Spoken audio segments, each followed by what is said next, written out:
Hello and welcome to the AFL Riverina TV. Simon Anderson is away this week. He's sunning himself in Bahamas. I'm Shane Buchanan and I have Trent Cohalan in the studio today to preview this week's matches.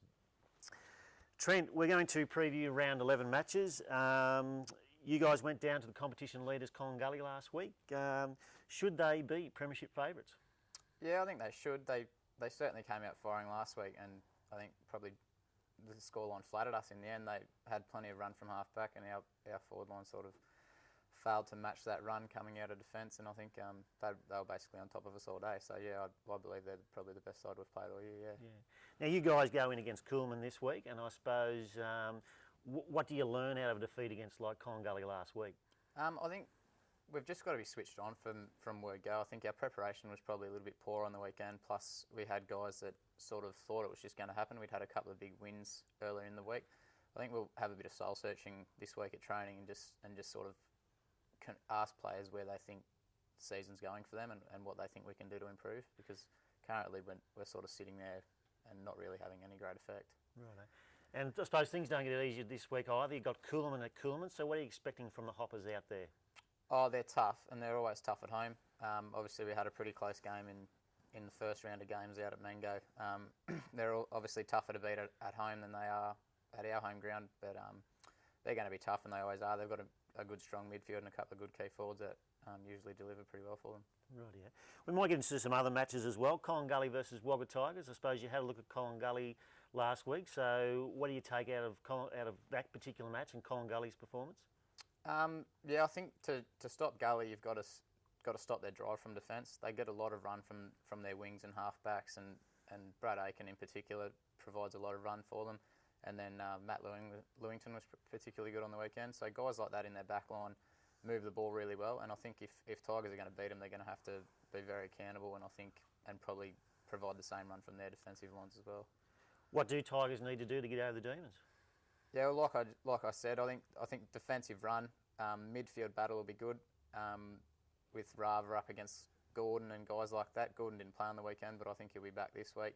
I think it's going to be it'll be a crack game in the midfield, and I think if Tigers can beat him in the midfield, then that's probably where they're going to have to do it, and then outrun them as well, because Gully have some great outside players as well.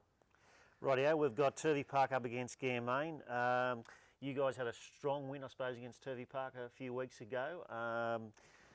Tothe Park, what do they need to do in regards to up against Gairmain? Gairmain are a quality side. I think Gairmain will win that, but I think Tothe probably just need to. I don't think they showed up at all against us. I don't know whether that's rude or whatever, but they were pretty poor against us, and I think they probably would have been disappointed against that.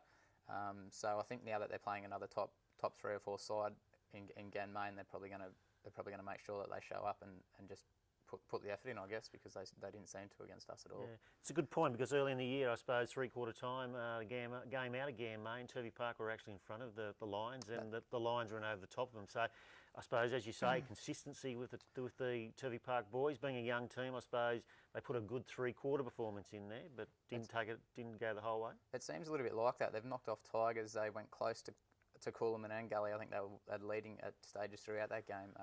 And I just think they just didn't show up against us, and it was certainly far from what their best is, and I think their best is probably up in that top 5 region. So, yeah. And finally, we've got Leeton Whitten versus Griffith. I suppose Leeton Whitten had a good win against Narangba last week, and also Griffith had a good win against Tothe Park.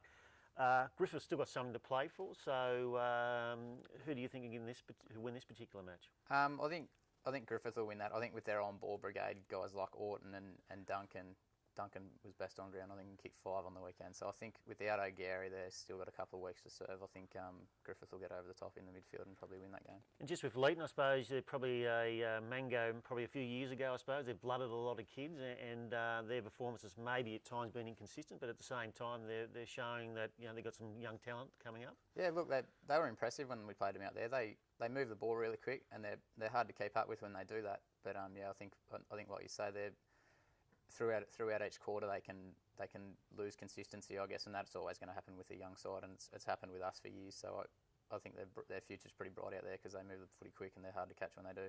Right.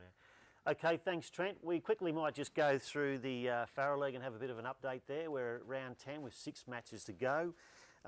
With the ladder there, as you can see, we've got Temora and Mara out on top there on 32 points, and then followed by Colliamley on 28, and East Wagga and North Wagga there on 24 points.